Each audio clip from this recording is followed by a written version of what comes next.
This channel does not promote any violent, harmful, or illegal activities. All content provided by this channel is meant for an educational purpose only. এই প্রতিবেদনে বক্তাদের বক্তব্যের দায়ভার তাদের নিজস্ব। অজানা বাংলা কোনো বক্তব্যের দায়ভার নেবে না। নিজের বিরুদ্ধে ওঠা জমি বিতর্ক মিথ্যা বলেই সাংবাদিক সম্মেলন করে বিস্ফোরক দাবি উলুবেড়িয়া পৌরসভার কাউন্সিলর ডাক্তার সুমন সাঁপুইয়ের।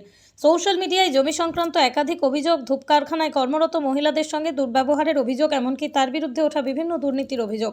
সাংবাদিক সম্মেলন থেকে সবকিছুরই কড়া জবাব দিলেন উলুবেড়িয়া পৌরসভার 3 নম্বর ওয়ার্ডের কাউন্সিলর ডাক্তার সুমন সাঁপুই। শনিবার 30শে মে সাংবাদিক সম্মেলন করে ডাক্তার সাঁপুই দাবি করেন, তার বিরুদ্ধে সোশ্যাল মিডিয়ায় যে সমস্ত অভিযোগ ছড়ানো হয়েছে সেগুলো সম্পূর্ণ ভিত্তিহীন বা উদ্দেশ্য প্রণোদিত। তার সামাজিক ও রাজনৈতিক সুনাম ভাবমূর্তি নষ্ট করার লক্ষ্যেই প্রচার চালানো হচ্ছে বলে অভিযোগ করেন তিনি। সাংবাদিক সম্মেলন থেকে তিনি আরও জানান, জমি সংক্রান্ত যে বিতর্ক সামনে আনা হয়েছে সেই বিষয়ে আদালতে একাধিক মামলা চললেও বিভিন্ন মামলার নথি ও আদালতের আদেশে তাঁর দাবিকেই সমর্থন করছে। তিনি আরও বলেন, অভিযোগকারীরা ইচ্ছাকৃতভাবে তথ্য বিকৃত করে সাধারণ মানুষের মধ্যে বিভ্রান্তি ছড়ানোর চেষ্টা করছেন। ডাক্তার সুমন সাঁপুই আরও জানান, আমার বিরুদ্ধে যে সমস্ত অভিযোগ করা হয়েছে তার প্রত্যেকটির জবাব দেওয়ার মতো নথি ও প্রমাণ রয়েছে। আদালতের রেকর্ডেও তার অনেক বিষয় স্পষ্ট রয়েছে। সত্যিই মানুষের সামনে আনতে আমি সাংবাদিকদের সামনে এসেছি আজ। তাঁর দাবি, রাজনৈতিক ও ব্যক্তিগত স্বার্থে একটা মহল পরিকল্পিতভাবে তাঁর সম্মানহানি করার চেষ্টা করছে। তবে আইনি ও তথ্যভিত্তিক লড়াইয়ের মাধ্যমে তিনি সমস্ত অভিযোগ জবাব দেবেন বলেও জানান। আমি এই 3 নম্বর ওয়ার্ডের এবং রামেশ্বরনগরের বাসিন্দার, এই এলাকার আমি বাসিন্দা। আমি দেওয়ানপাড়ার একজন বাসিন্দা। আমি ডাক্তার সুমন সাঁপুইকে স্বইচ্ছায় জমি বিক্রি করেছি, কারণ আমার মেয়ের বিয়ের আর্থিক প্রয়োজন ছিল। ওই সময় আমার অংশটুকু বা আমার একটা দাদার অংশ সামান্যটুকু বিক্রি করেছি, আমরা স্বইচ্ছায় বিক্রি করেছি। এছাড়াও এই ডাক্তারবাবু আমাদের এ তো বিক্রির কথা, এখন তো রাজনীতির ব্যাপার এসছে। আগে 2022 সালের আগেও আমাদের এলাকার বাসিন্দা হিসেবে ডাক্তারবাবু হিসাবে যথেষ্ট সাহায্য সহযোগিতা করেছে এবং এখনো করছে। জমিটা কতদিন আগে বিক্রি করেছেন? ওই ধরুন বছর 2 হবে, 2 বছরই হবে। হ্যাঁ, 2 বছর। না, আমরা যে দাম দিয়ে যাবের কথা বলেছি, সরকারি যে ন্যায্য মূল্যে আমরা পেয়েছি, আমাদের সেই দামই দিয়ে ডাক্তারবাবু কিনেছে। এরকম কিছু নাই, আমাদের 2-1 পাশাপাশি আছে, তারাও বিক্রি করেছে, তারাও নিয়ে মানে মানে ওই কাজে লাগিয়েছে, ডেভেলপ করেছে বা নানা রকম ব্যবসা করেছে। কারণ জমিটা হচ্ছে একদম অকেজো, সেখানে রাস্তার মানে যাবার জায়গা নেই, বড় জমি। সেই কারণে আমরা আরো দিয়ে দিয়েছি, ডাক্তারের কাছাকাছি জমি ডাক্তারবাবু, সেই কারণে আমরা আরো দিয়ে দিচ্ছি আমাদের কাজে লাগাবার জন্য, আমরা আর্থিক কিছু কাজে লাগাবার জন্য এইসব জমি দিয়েছি আর কি। আমার নাম জাবির আলী, রামেশ্বরনগরই বাড়ি, এই 3 নম্বর ওয়ার্ডেরই আমি বাসিন্দা। এটা ধূপ কারখানার বিষয়ে যেটা বলেছে উনি ভুল কথা বলেছেন। ওনার কাউন্সিলর হওয়ার আগে এই ধূপ কারখানা তৈরি। ওনার বাবার স্বপ্ন ছিল যে এলাকায় গরিব মানুষরা কিছু করে খাক, সেই জন্য উনি করেছিলেন। তারপরে উনি যখন কাউন্সিলর হলো, তার অনেক আগে থেকে এটা আমাদের কল্পনা ছিল, সেই জন্য এটা হয়েছিল। কিন্তু উনি কাউন্সিলর হওয়ার পরে কিন্তু এটা হয়নি, ওনার হওয়ার আগে এটা হয়েছিল। উনি যেটা বলেছেন সেটা একদম সম্পূর্ণ মিথ্যা কথা বলেছেন।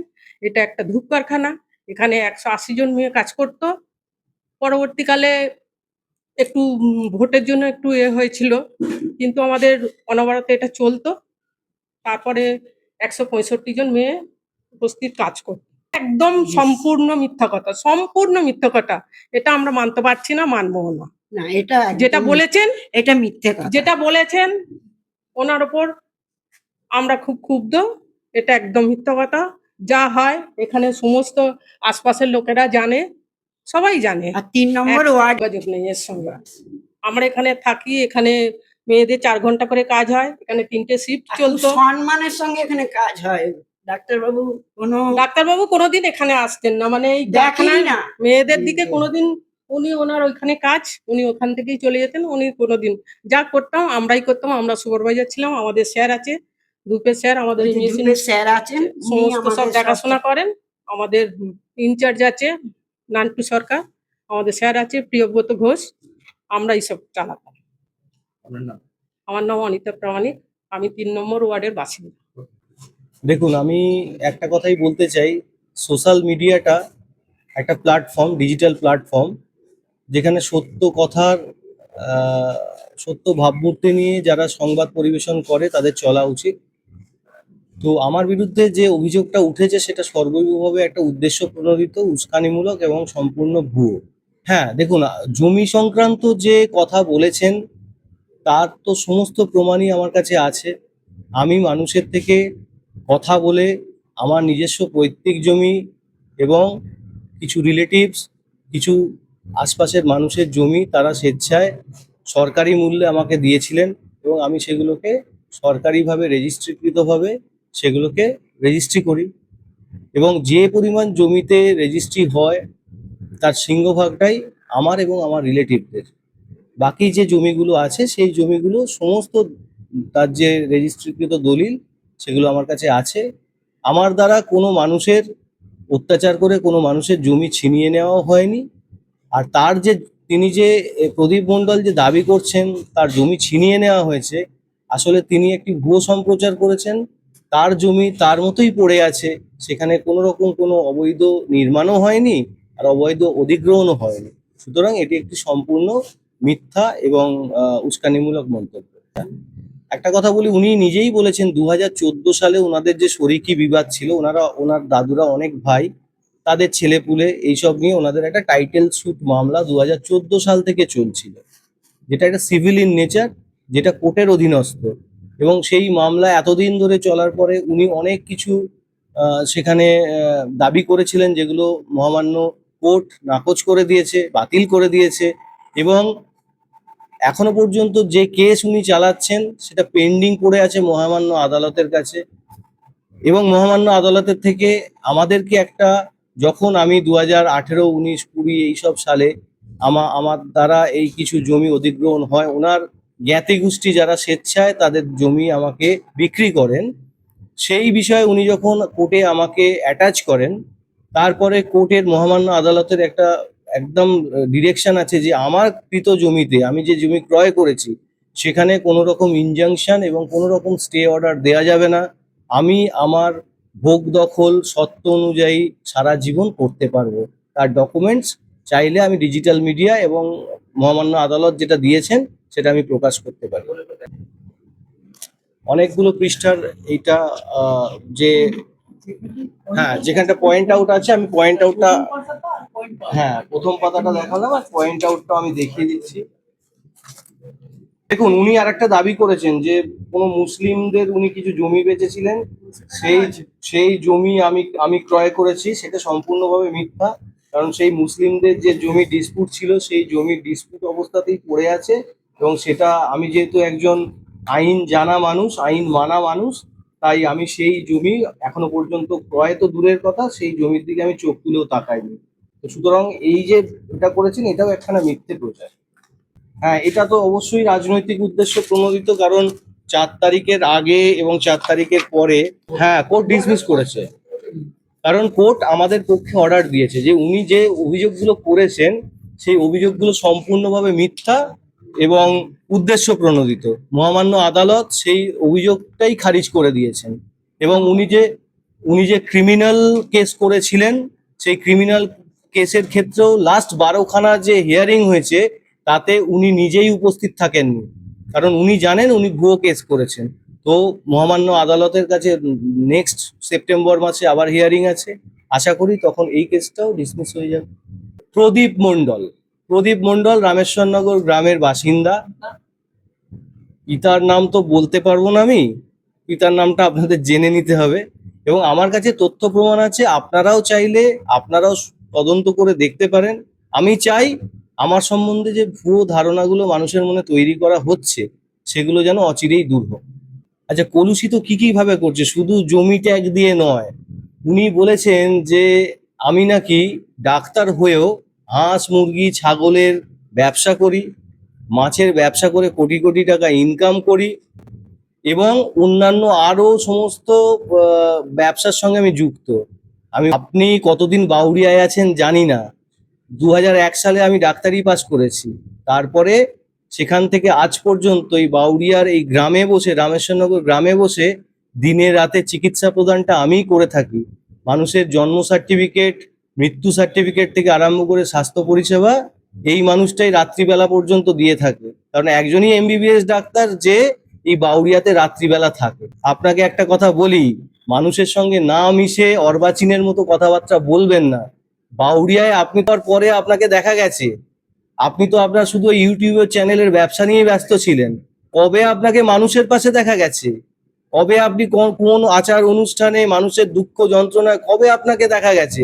আর আপনি যে ধূপ ফ্যাক্টরি নিয়ে এত তির্যক মন্তব্য করেছেন যে ওটা একটা মোম ফ্যাক্টরি না ধূপ ফ্যাক্টরি না হাঁড়ি তৈরির কারখানা, বলে রাখি এটা 2017-18 সালে আমার স্বর্গীয় পিতা সিদ্যুৎ কুমার সাপুই, তার একটা স্বপ্ন ছিল গ্রামের দুস্থ মহিলাদের নিয়ে একটা এমন কিছু করার যাতে সেই মহিলারা স্বাবলম্বী হতে পারে।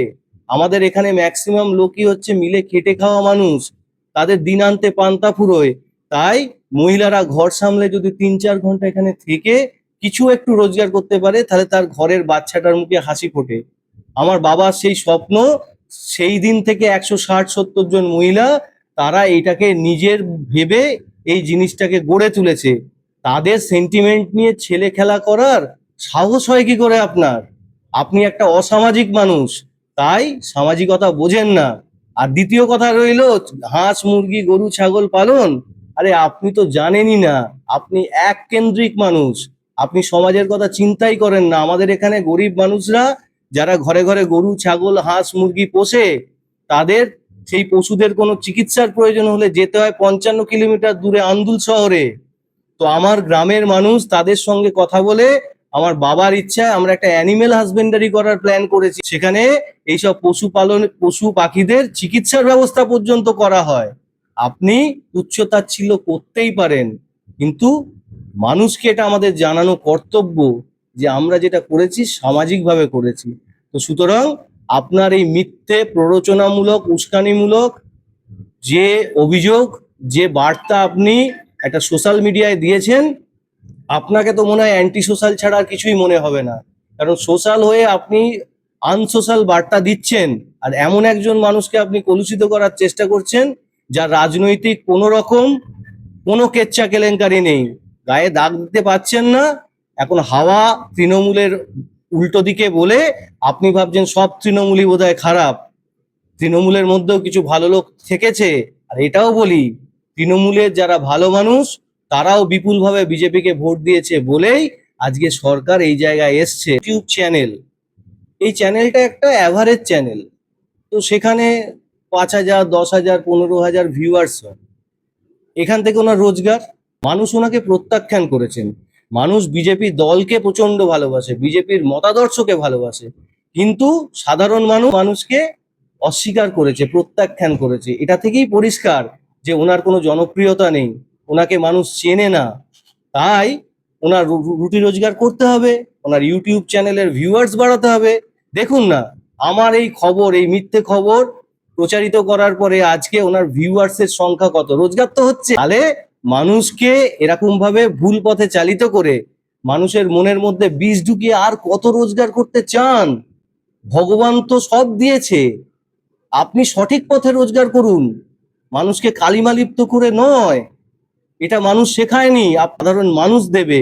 যে মানুষগুলো দিনে রাতে এখানে উপকৃত হয়ে গেছেন, আমার রাজনৈতিক পরিচয় তো অনেক পরে। আমি 2002 সাল থেকে একজন ডাক্তার। যে মানুষটাকে ওই টেবিলে বসিয়ে আমার সম্বন্ধে বিরূপ মন্তব্য করাচ্ছেন, ওই প্রদীপ মণ্ডল আজকে কলার মতো অবস্থায় থাকতো যদি 2021 সালে করোনার সময় এই সুমন সাপুই, ডক্টর সুমন সাপুই আর এই পাড়ার সমস্ত মানুষ মিলে যদি ওনাকে চিকিৎসা পরিষেবা ওনার পরিবারকে যদি না আগলে রাখতাম। আপনি চেয়েছেন আমার ডাক্তারি রেজিস্ট্রেশন যাতে ক্যান্সেল হয়। আপনি জানেন 7 বছর অক্লান্ত পরিশ্রম করে সেই মেধাযুক্ত একজন মানুষ ডাক্তার হতে পারে। ভাগ্যিস আমি 2001 সালে ডাক্তারি পাস আউট করেছিলাম। যদি এখনকার দিনের ডাক্তার হতাম, আপনি হয়তো অ্যালিগেশন দিতেন যে মমতা ব্যানার্জি সরকারকে টাকা দিয়ে ঘুষ দিয়ে ডাক্তারি পাস করেছে। আমরা আপনার এগেনস্টে অলরেডি ডিফেমড নোটিশ পাঠিয়ে দিয়েছি। আমাদের লয়ার সব্যসাচী চ্যাটার্জি এবং তার তৎসহ তাদের প্যানেল আছে, তারা আপনাকে আপনার আইনি বিচারের জায়গায় নিয়ে যাবে। আপনার বিরুদ্ধে এই প্রচারের পরে আমি ব্যারিকেড হব, আমাকে হয়তো লোক দিয়ে আগেও হুমকি দেওয়া হয়েছে, আবার হুমকি দেওয়া হতে পারে, আমার প্রাণ সংশয় হতে পারে, সবকিছুই হতে পারে। আমার সঙ্গে যে ছেলেরা থাকে তাদেরও প্রাণ সংশয় হতে পারে। যে আপনারা এই মানুষগুলোর যদি কোনো ক্ষতি হয় তাহলে তার দায় এবং দায়িত্ব পুরোপুরি দায়িত্ব কিন্তু সম্পূর্ণভাবে আপনার।